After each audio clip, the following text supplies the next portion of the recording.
All right, also tracking this, former special counsel Jack Smith was now being accused of tracking private conversations and phone calls of nearly a dozen Republican senators as part of his investigation into January 6th.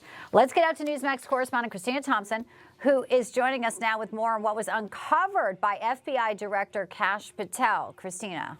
Bianca, a lot uncovered, yet more is still remains to be uncovered. This document is just one of many the Republican lawmakers are now searching for.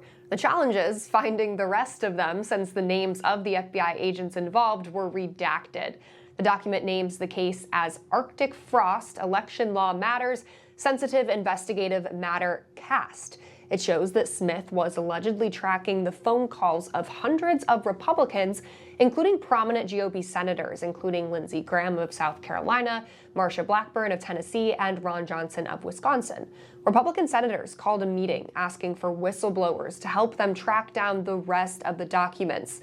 This, as FBI Director Kash Patel says, that this abuse of power ends now, saying under his leadership, the FBI will deliver truth and accountability and never again be weaponized against the American people.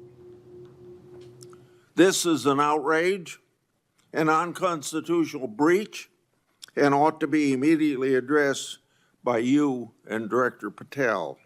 It's also a clear example of why the Justice Department has had to fire personnel who you hear Democrats defending.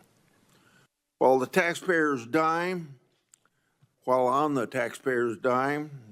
these now fired employees not only weaponized law enforcement, but some of them also retaliated against patriotic whistleblowers. These are indefensible acts. I mentioned before there was the acronym CAST in the document. Now that refers to the FBI's Cellular Analysis Survey Team, which means Smith and his team were able to see which phone numbers the senators called, the location where the phone call was made, and the location where it was picked up. Patel believes that these specific calls were all in relation to a probe by Smith regarding the 2020 election and January 6th. Now, aside from giving the names of the lawmakers, the document also says that an FBI special agent on Smith's team conducted preliminary toll analysis on the records associated with the lawmakers. Now, Smith, after months of investigating, did end up charging President Donald Trump in his 2020 election case. But after all of this time and effort, when Trump was elected president, Smith asked to dismiss the case. A D.C. judge granted that request. Now, Smith's case cost you, the taxpayers, more than $50 million, Bianca.